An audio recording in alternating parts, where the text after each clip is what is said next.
Bom, e aí? Você nasceu gay? A pessoa nasceu desse jeito, desenvolveu isso ao longo da vida, e se a pessoa desde cedo apresenta já essas características, como é que a gente lida com isso? Se você é um pastor que está lidando com essa situação, talvez essa seja uma das primeiras perguntas que vão fazer para você no momento que você está apresentando Jesus para essas pessoas. Se você é uma pessoa do movimento LGBTQIA+, se você é um homossexual, talvez essa é uma pergunta agora que você está se aproximando de Deus, chegando mais perto de Jesus, querendo conhecer a Cristo, a Bíblia, entender como isso se enquadra dentro da palavra de Deus e da fé cristã. Talvez essa seja uma das perguntas que você está se fazendo agora. E aí, eu nasci assim, Deus quis que eu nascesse gay? Como isso funciona? Bom, primeira coisa que a gente vai olhar na Bíblia é que Deus quis que você nascesse. Deus, ele te criou, de fato ele te fez, né? O Salmo 139, ele é muito legal porque ele vai mostrar para nós que desde o princípio, desde a origem, desde o comecinho da nossa vida, Deus ele já estava ali com a gente, já nos criando, nos formando e cuidando de nós. Salmo 139, versículo 13, vai dizer para nós como Deus já acompanha o nosso desenvolvimento desde o início, desde o princípio. Tu criaste o íntimo do meu ser e me teceste no ventre de minha mãe. Eu te louvo porque me fizeste de modo especial e admirável. Tuas obras são maravilhosas. Digo isso com convicção. Meus ossos não estavam escondidos de ti quando em secreto fui formado e entretecido como nas profundezas da terra. Os teus olhos viram o meu embrião. Todos os dias determinados para mim foram escritos no teu livro antes de qualquer deles existir. Esse salmo não deixa dúvida para nós que Deus ele sabe que a gente existe desde o princípio, que ele planejou a nossa existência, que ele criou cada um dos seres humanos da Terra, que ele quis que você estivesse aqui. Mas se ele quis que você estivesse aqui, ele quis que você estivesse aqui dessa maneira, com esses pensamentos, com esses desejos, com essa forma de ser, porque então nós temos desejos e vontades que são contrários à palavra de Deus, contrários à vontade que Deus determinou na sua palavra. Como é que a gente entende isso e como é que a gente determina isso? Para a gente entender um pouco melhor disso, vamos ler outra passagem que está lá no livro de Romanos, capítulo 5. Para a gente entender o que Paulo está dizendo aqui no livro de Romanos, primeira coisa a gente precisa entender que Deus ele criou um mundo perfeito. Ele criou o mundo exatamente como ele queria que fosse, ele criou o ser humano perfeito, exatamente como ele gostaria que fosse, mas ele deu para o ser humano algo que nós chamamos de livre-arbítrio. Criou o ser humano à imagem e semelhança de Deus, imagem física, ele olhou para si mesmo e criou algo parecido com aquilo que ele é, assim como um ser humano tá para uma estátua muito bem feita, assim, muito bem trabalhada, assim nós estamos para Deus. A gente nunca vai ser como Deus, a gente nunca vai ser semelhante a Deus em força, poder, glória e majestade, mas nós lembramos, quando Deus olha para nós, ele lembra de quem ele é, faz referência a quem ele é na imagem em que a gente tem.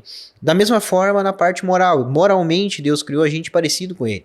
Deus ele tem senso de humor, ele tem sentimentos, às vezes ele fica irado, às vezes ele fica feliz. Tem momentos na Bíblia que ele se entristece profundamente, momentos na Bíblia em que ele se arrepende de alguma coisa que ele criou, inclusive o ser humano. E aí a gente vai vendo que nós também temos esse padrão de sentimentos, a gente tem essa gama de sentimentos assim como Deus tem. Só que algo aconteceu, o pecado entrou no mundo. O pecado, ele entrou na raça humana e por causa do pecado que entrou por um homem, isso se espalhou por toda a raça humana e se transformou em morte. E aí a gente vai ver Paulo explicando isso para nós aqui no capítulo 5 de Romanos. Ele vai dizer assim, ó, portanto, da mesma forma como o pecado entrou no mundo por um homem e pelo pecado a morte, assim também a morte veio a todos os homens, porque todos pecaram. Então, se todos nós pecamos e a morte está em todos nós, que morte é essa? Porque Adão e Eva não morreram de forma instantânea. No momento em que eles pecaram, Deus ele teve misericórdia da humanidade, ele deu para nós uma oportunidade de redenção, uma oportunidade de se reconectar com ele. Desde Adão e Eva, Deus nos amou. O salário do pecado que Adão e Eva mereciam era a morte. Eles mereciam ter morrido no momento em que eles desobedeceram a Deus e comeram do fruto. Só que Deus ele amou o ser humano e deu para nós essa oportunidade de tentar uma reconexão com ele. Desde Adão e Eva até hoje, Deus vem traçando um caminho de redenção. Isso se consome em Jesus de forma definitiva e a gente pode agora, por meio de Cristo, se reconectar com Deus de forma permanente, duradoura e eterna e ser então libertos dos nossos pecados. Mas essa morte que entrou na raça humana é o que causa em nós esses desejos que são contrários à vontade de Deus. Essa morte ela não nos mata de forma instantânea, essa morte transforma a nossa vida numa vida limitada. Antes a gente vivia para sempre, ou pelo menos teria a possibilidade de viver para sempre, acessando lá o fruto da vida. E agora a gente não tem mais acesso a isso e nós morremos, ali por volta dos 100 anos, 80 anos, 70 anos, alguns 50 anos, às vezes a vida é um pouco mais curta para alguns do que para outros, e nós sabemos que somos limitados em tempo de vida. Isso é uma das consequências do pecado na raça humana. Outra consequência do pecado na raça humana são as doenças. A gente adoece, a gente, né, tem diabetes, a gente tem colesterol, a gente fica careca, eu preciso usar óculos por causa do pecado. Se eu fosse um ser humano como Deus criou no princípio, eu não precisaria de óculos, eu não teria nenhum defeito no meu corpo, mas por causa do pecado, defeitos fazem parte da minha vida, fazem parte de mim. Da mesma forma, desvios morais e éticos. Nós temos desvios nos nossos desejos, nas nossas atrações, nas nossas cobiças, naquilo que a gente gosta, quer e deseja por causa do pecado. Então a sexualidade do ser humano também foi afetada pelo pecado. Então tanto o heterossexual como o homossexual precisa lidar com isso constantemente. E isso é um problema que não afeta só o homossexual. O heterossexual também sofre com a questão do pecado na heterossexualidade, de uma forma diferente, talvez não haja o preconceito que tem em relação ao outro lado, mas a sexualidade como um todo do ser humano foi afetada pelo pecado. E aí a gente precisa aprender a lutar essa guerra, a enfrentar essa batalha de carne e espírito, o que Deus deseja e o que nós desejamos, o que Deus pede para que a gente faça e aquilo que a gente quer fazer, mas sabe que está errado. Quando a gente começa a caminhar com Jesus, a gente precisa tomar algumas decisões na nossa vida. A gente precisa aprender a carregar nossa cruz, a gente precisa aprender a abandonar os nossos pecados, a assumir um novo tipo de vida, a procurar ser mais parecido com Jesus. E aí o caminho que a gente tem para isso, que é o caminho de santificação, tem uma passagem muito legal que fala para nós sobre isso, que é lá em Gálatas, capítulo 5, a gente vai ler ela junto agora, e a gente vai ver que Paulo vai traçando um caminho para que a gente alcance a santificação, por meio do Espírito Santo, para que a gente vença a carne e possa vencer essa guerra, essa batalha entre carne e espírito. Olha só que interessante.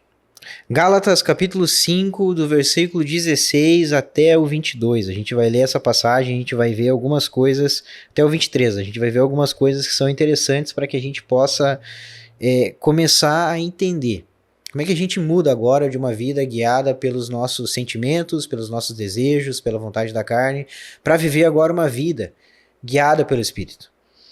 Por isso eu digo, vivam pelo Espírito, e de modo nenhum satisfarão os desejos da carne, pois a carne deseja o que é contrário ao Espírito, e o Espírito que é contrário à carne. Eles estão em conflito um com o outro, de modo que vocês não fazem o que desejam. Mas se vocês são guiados pelo Espírito, não estão debaixo da lei. Ora, as obras da carne são manifestas: imoralidade sexual, impureza e libertinagem. Lembrando que toda vez que a gente lê sobre imoralidade sexual no Novo Testamento, ele está fazendo referência a Levíticos capítulo 18 e capítulo 20, onde a gente tem a condenação direta à prática da homossexualidade. Então, toda vez que a gente lê sobre as imoralidades sexuais, sobre as impurezas e libertinagens, Paulo está fazendo uma referência, não só Paulo, mas como todo o Novo Testamento, a gente vê isso também em Atos, a gente vê isso em João, está fazendo referência a o Velho Testamento, a Levíticos capítulo 18, a Levíticos capítulo 20, a todas aquelas práticas sexuais condenadas por Deus. Ora, as obras da carne são manifestas: imoralidade sexual, impureza, libertinagem, idolatria e feitiçaria, ódio, discórdia, ciúmes, ira, egoísmo, dissensões, facções e inveja, embriaguez, orgias e coisas semelhantes. Eu os advirto, como antes já os adverti, aqueles que praticam essas coisas não herdarão o reino de Deus. Mas o fruto do Espírito é amor, alegria, paz, paciência, amabilidade, bondade, fidelidade, mansidão e domínio próprio. Contra essas coisas não há lei. Os que pertencem a Cristo Jesus crucificaram a carne com as suas paixões e os seus desejos. Então Deus, ele te fez nascer gay? Não. Você não foi planejado para ser assim, você não foi criado para ser assim. A pessoa que você está pastoreando, quando Deus ele imaginou essa pessoa, desejou que ela nascesse, ele não queria de fato que ela fosse corrompida pelo pecado do jeito que ela é.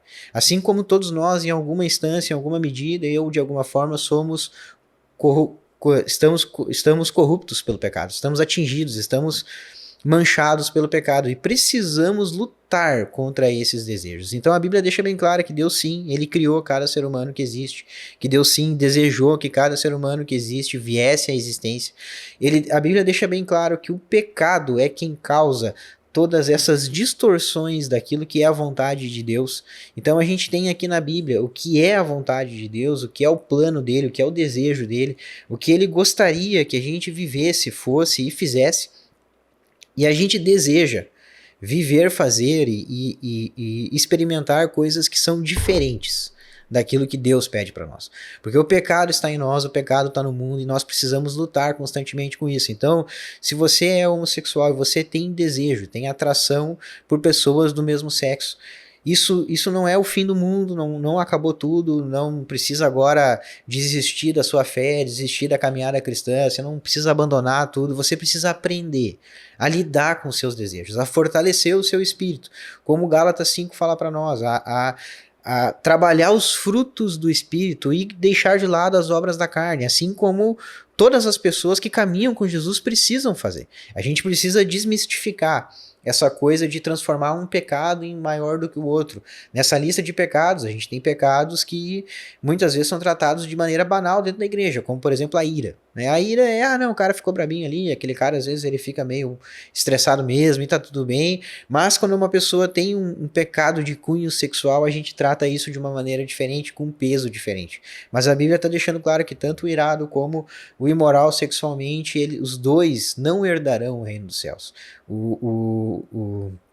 A pessoa que é avarenta, a pessoa que ama o dinheiro, que transforma Mamon no seu Deus, ele também não vai herdar o reino dos céus. E muitas vezes a gente não vê isso incomodando as pessoas dentro da igreja, como, por exemplo, o pecado sexual acaba causando. Então a gente tem na sociedade um desbalanço.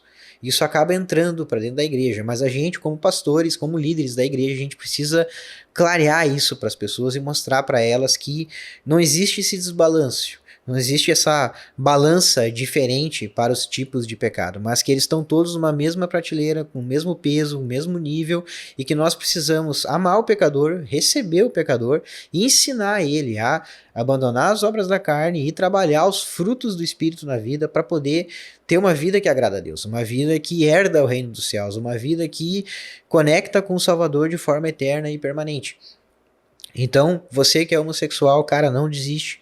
Ainda há esperança, não precisa se desesperar porque você tem atrações que são contrárias àquilo que a Bíblia está dizendo. Isso acontece com todas as pessoas. Todas as pessoas são atraídas por coisas contrárias ao que a Bíblia está dizendo. E todos nós precisamos nos fortalecer no Espírito de Deus para que a gente possa vencer essas tentações, vencer essa batalha espiritual, vencer essa dificuldade que a gente está enfrentando entre tomar a decisão correta e a errada. Lembre-se lá de Jeremias capítulo 17, que Deus ele conhece o que vem no seu coração, o seu pensamento, a batalha interna que você sofre aqui na sua mente entre fazer o certo e fazer o errado, e ele vai recompensar conforme a sua ação, conforme a decisão final que você tomar.